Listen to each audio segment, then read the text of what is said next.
ক্ষমতা বড় অদ্ভুত, নেশাগ্রস্ত এবং অন্ধ করে দেওয়া এক মায়াজাল।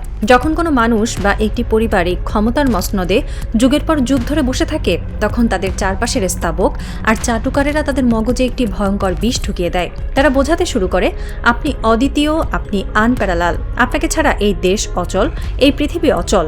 এই স্তুতির সাগরে ভাসতে ভাসতে একসময় রক্তমাংসের মানুষগুলো নিজেদের ঈশ্বর বা ফেরাউন ভাবতে শুরু করে। তারা ভুলে যায় যে তারা মাটির তৈরি এবং একদিন এই মাটিতেই তাদের মিশে যেতে হবে।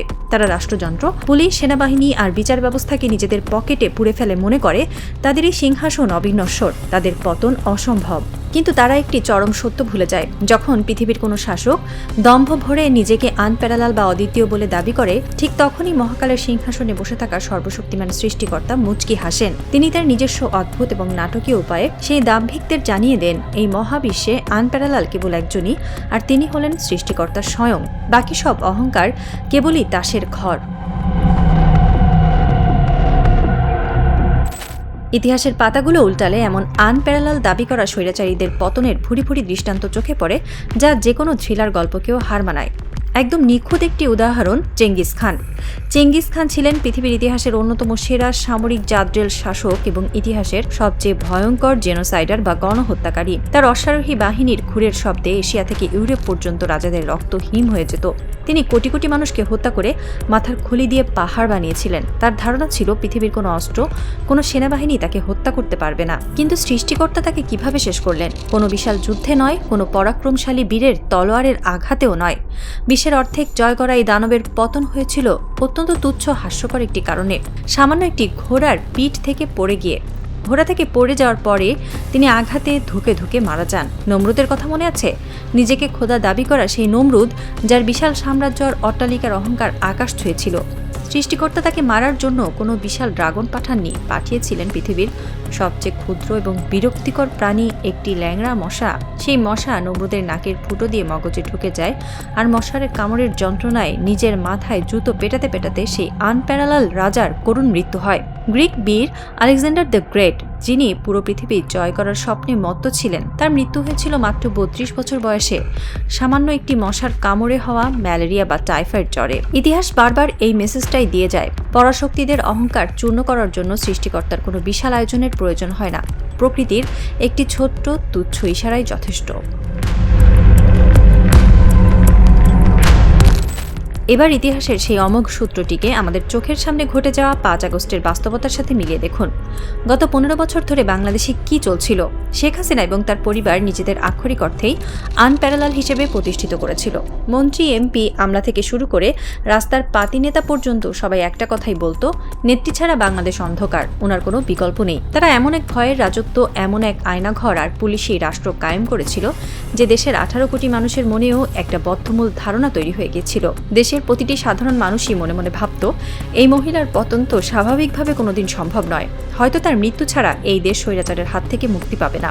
আমরা সবাই ভেবেছিলাম হয়তো কোনো ভয়ঙ্কর সামরিক কূ হবে, হয়তো বড় কোনো আন্তর্জাতিক যুদ্ধ লাগবে, তবেই হয়তো এই দুর্ভেদ্য সরকারের পতন ঘটবে। কিন্তু সৃষ্টিকর্তা কি করলেন? তিনি এই অহংকারী রক্তপিপাসু স্বৈরাচারের পতন ঘটাতে কোনো সেনাবাহিনী পাঠালেন না। তিনি পাঠালেন এই দেশের সাধারণ নিরস্ত্র কিছু ছাত্রছাত্রীকে, যাদের হাতে ছিল না কোনো বন্দুক, ছিল না কোনো বিদেশি ফান্ডের জোর। আবু সাইদ বা মুগ্ধদের মতো সাধারণ তরুণরা যখন 2 হাত প্রসারিত করে বুলেটের সামনে বুক পেতে দিল, তখন সেই আনপ্যারালাল স্বৈরাচারের সিংহাসনের ভিত কয়েকদিনের মধ্যেই বালির বাঁধের মতো ধসে পড়ল। আর পতনের দৃশ্যটা কেমন ছিল? যে নেত্রী আগের দিনও দম্ভ করে বলেছিলেন, আমি শেখ মুজিবের মেয়ে, আমি পালাই না, পরদিন তাকে মাত্র 45 মিনিটের নোটিশে একটি সামরিক হেলিকপ্টারে করে পালাতে হলো। তার এই পতন কোনো বিরচিত পতন ছিল না, তার পতন হয়েছিল ভন ভন করা ঠুনকো মাছির মতো। হ্যাঁ, ঠিক একটা মাছির মতোই তাকে লেজ গুটিয়ে নিজের দলের লাখ লাখ নেতাকর্মীকে মৃত্যুর মুখে ফেলে রেখে এক কাপড়ে দেশ থেকে পালাতে হয়েছিল। যে নেত্রী নিজেকে বাংলাদেশের অবিচ্ছেদ্য অংশ ভাবতেন, আজ তিনি ভিনদেশের একটি অজ্ঞাত সেফ হাউসে বন্দী আছেন। তার কাছে আজ একটি পাসপোর্টও নেই। প্রকৃতির এই নির্মম এবং নাটকীয় প্রতিশোধের চেয়ে বড় কোনো থ্রিলার কি হলিউডের কোনো স্ক্রিপ্ট রাইটার লিখতে পারবে? ইতিহাসের এই নির্মম রসিকতাগুলো কেবল অতীত নয়, এগুলো হলো বর্তমান এবং ভবিষ্যতের জন্য সবচেয়ে বড় সতর্কবার্তা। আজ যখন আমরা ভারতের দিকে তাকাই, তখন সেখানেও আমরা দেখতে পাই এক নতুন ফেরাউনের উত্থান। নরেন্দ্র মোদী এবং তার কট্টরপন্থী আইএসএস সরকার আজ নিজেদের আনপ্যারালাল ভাবতে শুরু করেছে। তারা মনে করে হিন্দুত্ববাদের বিষাক্ত আফিম খাইয়ে আর ইডি সিবিআই দিয়ে তারা অনন্তকাল ভারতের 140 কোটি মানুষকে শাসন করবে। তারা প্রতিবেশী রাষ্ট্রগুলোকে অবজ্ঞা করছে। তারা বাংলাদেশের মতো একটি স্বাধীন রাষ্ট্রকে নিজেদের পেছনের উঠোন ভেবে ছড়ি ঘোরানোর চেষ্টা করছে। তাদের উগ্রপন্থী নেতারা প্রকাশ্য জনসভায় দাঁড়িয়ে অখণ্ড ভারতের হুঙ্কার দিচ্ছে আর বাংলাদেশের মানচিত্র গিলে খাওয়ার স্বপ্ন দেখছে। কিন্তু তারা ভুলে গেছে, অহংকারের চূড়ায় বসে থাকা মানুষগুলোর পতন সবসময়ই সবচেয়ে ভয়াবহ হয়। মোদির এই রিগড সিস্টেম বা জালিয়াতি সাম্রাজ্য হয়তো বাইরে থেকে খুব শক্তিশালী মনে হচ্ছে, কিন্তু ভেতরে ভেতরে ভারতের সাধারণ মানুষ, কৃষক, শ্রমিক এবং জেনজি প্রজন্মের তরুণদের মনে যে ক্ষোভের বারুদ জমছে তা যে কোনো দিন বিস্ফোরিত হতে পারে। যে সৃষ্টিকর্তা চেঙ্গিস খানকে একটি ঘোড়ার পিঠ থেকে ফেলে দিয়ে মারতে পারেন, যে সর্বশক্তিমান আল্লাহ শেখ হাসিনাকে ঠুনকো মাছির মতো দেশছাড়া করতে পারে, সেই প্রকৃতির কাছে মোদি বা অমিত শাহের এই মেকি হিন্দুত্ববাদী সাম্রাজ্য গড়িয়ে দেওয়া কেবল সময়ের ব্যাপার মাত্র।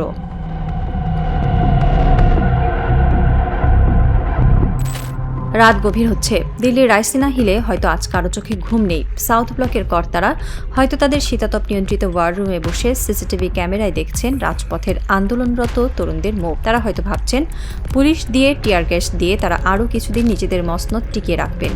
কিন্তু তারা বুঝতে পারছেন না যে তারা এমন একটি টাইম বোমার উপর বসে আছেন, যার টাইমার অন করে দিয়েছেন স্বয়ং মহাকালের নিয়ন্তা। একটি রাজনৈতিক এবং মনস্তাত্ত্বিক থ্রিলার আজ তার সবচেয়ে চরম এবং শ্বাসরুদ্ধকর ক্লাইম্যাক্সে এসে দাঁড়িয়েছে।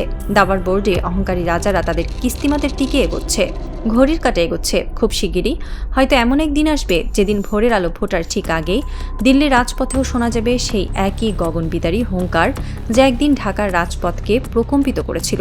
সেদিন ভারতের তরুণরাও বুক পেতে দিয়ে বলবে, হয় মুক্তি নয় মৃত্যু। সাসপেন্স এখন তুঙ্গে। এই তরুণ প্রজন্মের পারমাণবিক প্রতিরোধী আন্দোলন কি সত্যিই ভারতের ইতিহাসে এক নতুন অধ্যায় লিখবে? মোদি কি পারবেন এই আসন্ন গণঅভ্যুত্থানের সাইক্লোন থেকে নিজের মসনদ বাঁচাতে, নাকি শেখ হাসিনার মতোই তাকেও কোনো এক মেঘলা দুপুরে একটি সামরিক হেলিকপ্টারে চড়ে ক্ষমতা আর দম্ভের রাজপ্রাসাদ ছেড়ে চিরতরে পালাতে হবে?